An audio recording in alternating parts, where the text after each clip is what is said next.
Been a minute. Back again. Wild Willie here. Born again. Woo. We're gonna be talking about a lot of stuff tonight. This is a crazy video, and we're gonna be rolling off the assumption that you know some stuff already, and that perhaps you've watched previous ones of my videos before. One specific video that's going to be of note, and we're going to be drawing a lot of information from that video, is the one about the need to know and eating the forbidden fruit. I'm going to put that in the link or in the description area box or whatever as a link.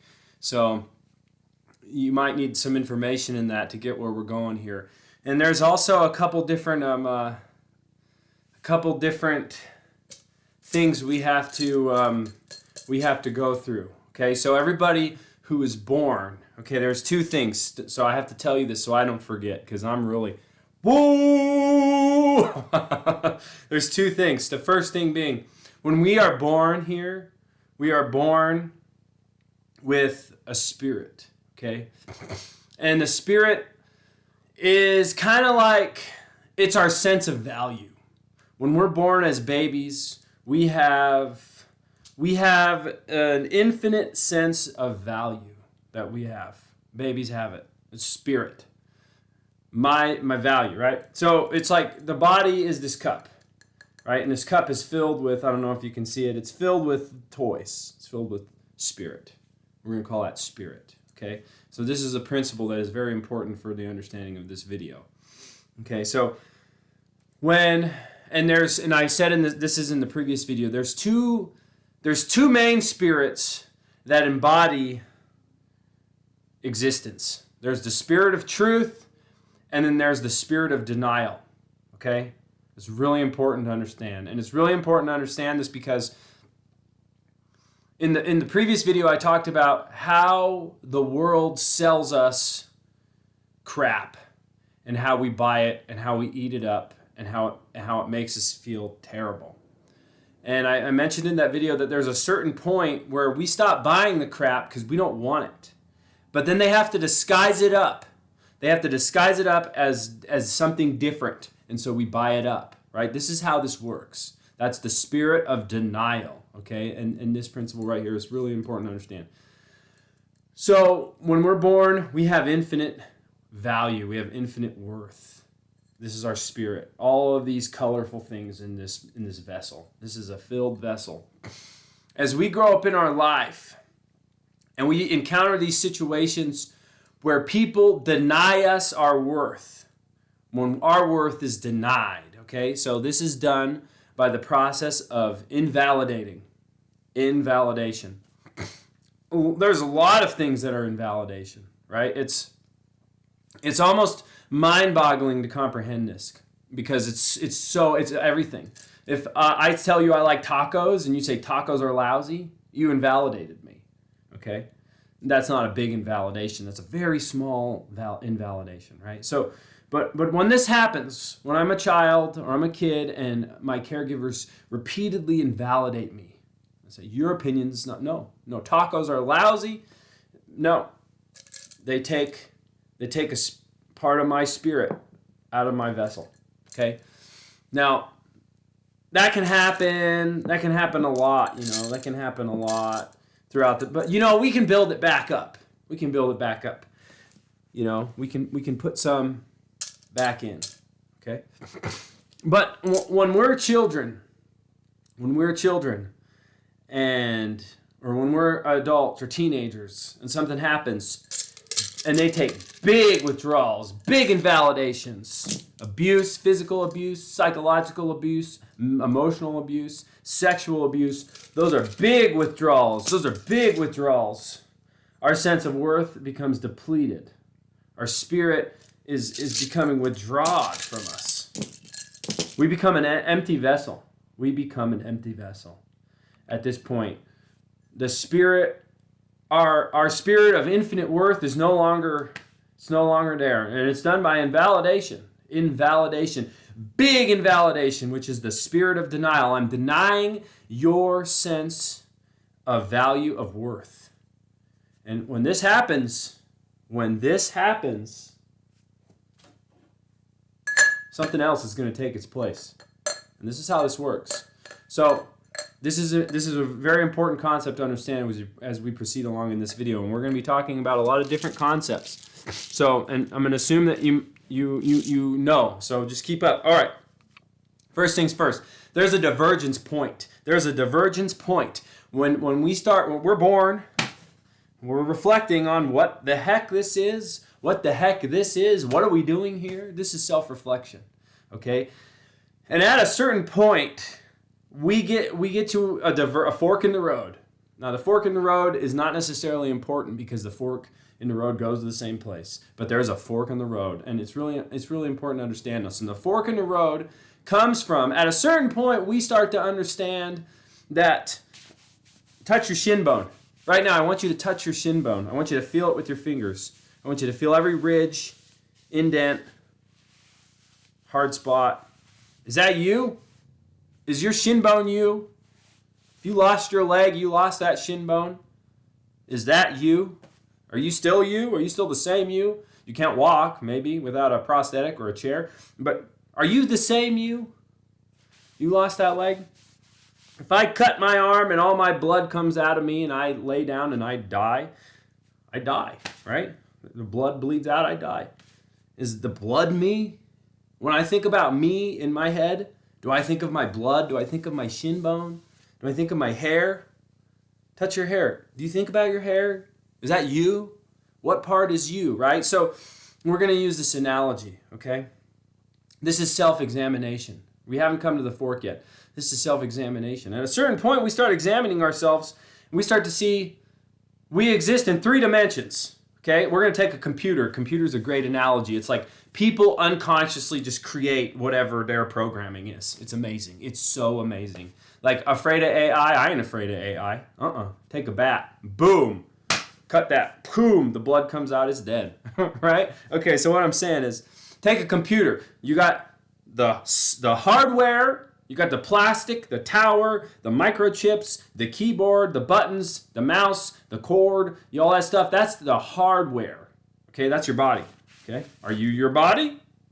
Then you got the software. Most people identify with the software of their computer, right? The software are the programs that run. It's what I think about myself. It's what I think about my world. It's what was kind of, boom, downloaded into me from growing up. And this process of validation and then invalidation. This is kind of the software we all got, right?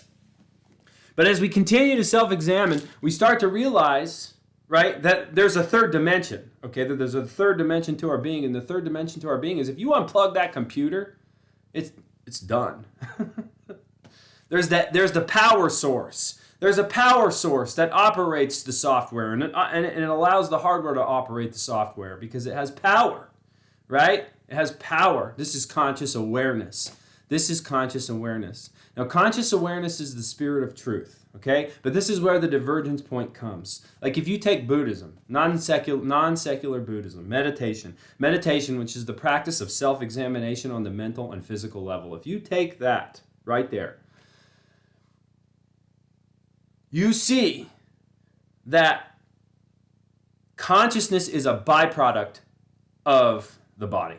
That's what you see, right? You see, oh, I'm fueled by power. That's where it ends. And you continually self-examine and you continually see that.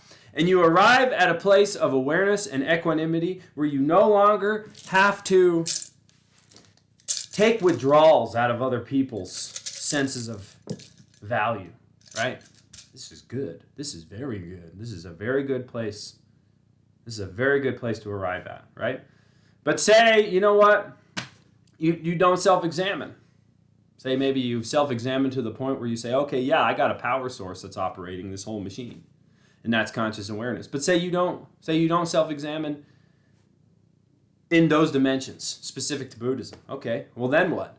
Well, where does that power source come from?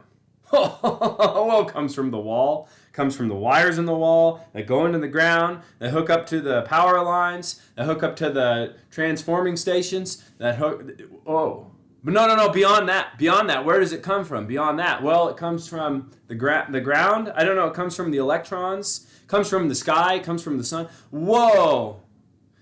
Whoa, this is the fork in the road. Consciousness is no longer a byproduct of the body. The body is a conduit for consciousness. This is the fork. This is the fork. And it is of no consequence because they arrive at the same place. They go to the same place if you keep going. Jump back and forth.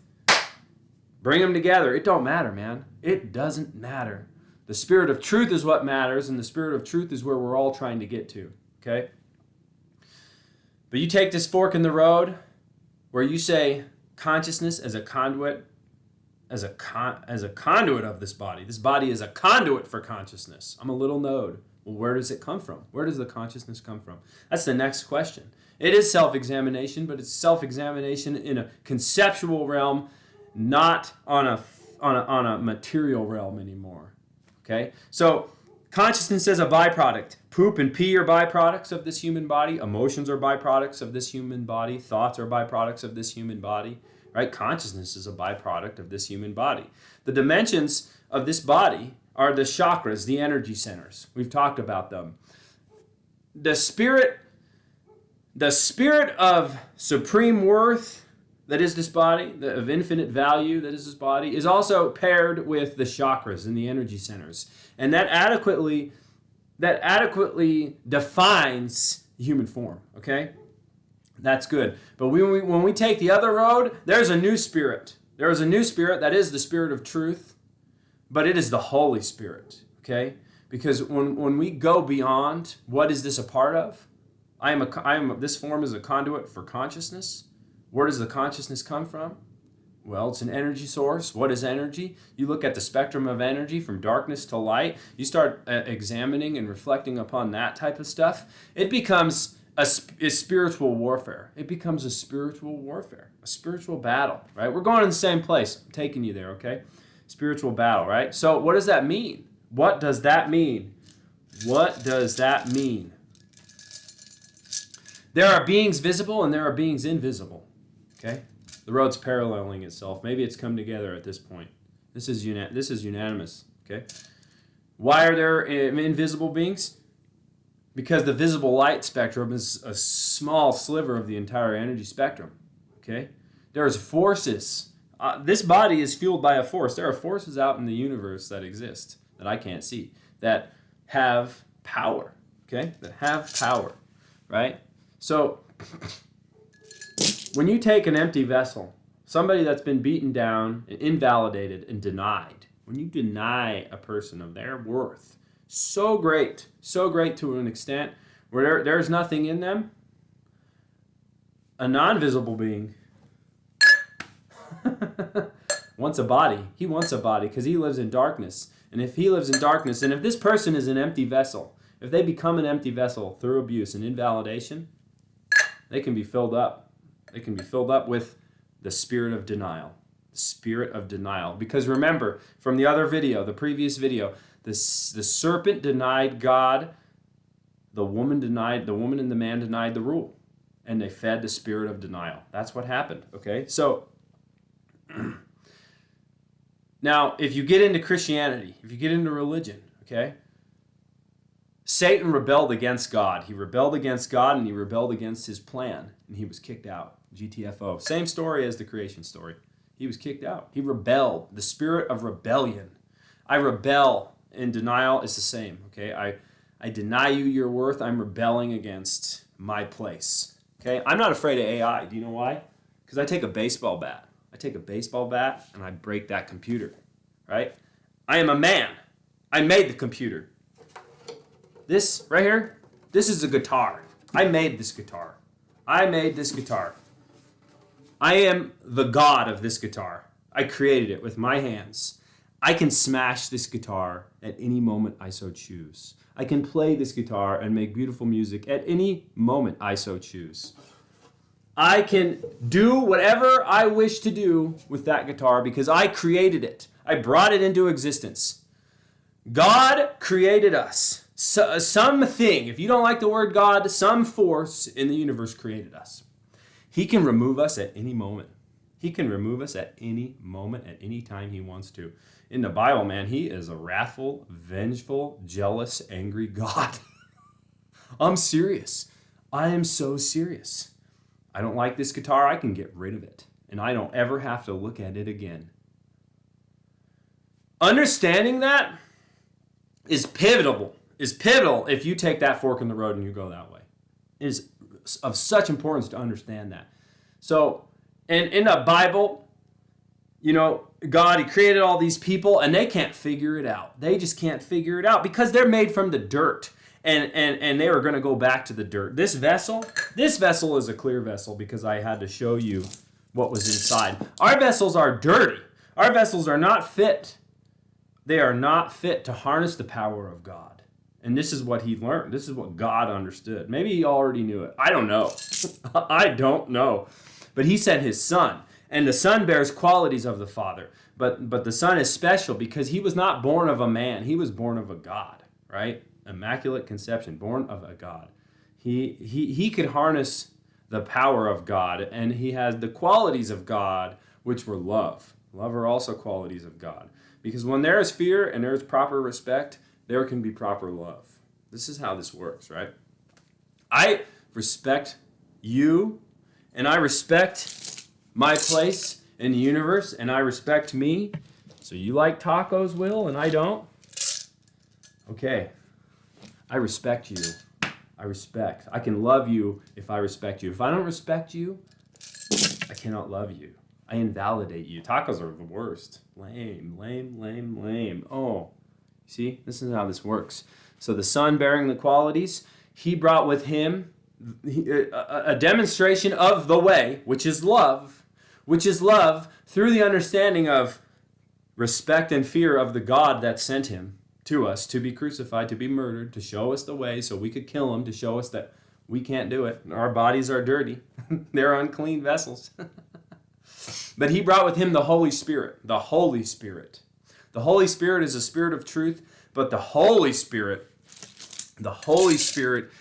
is a spirit when you fully understand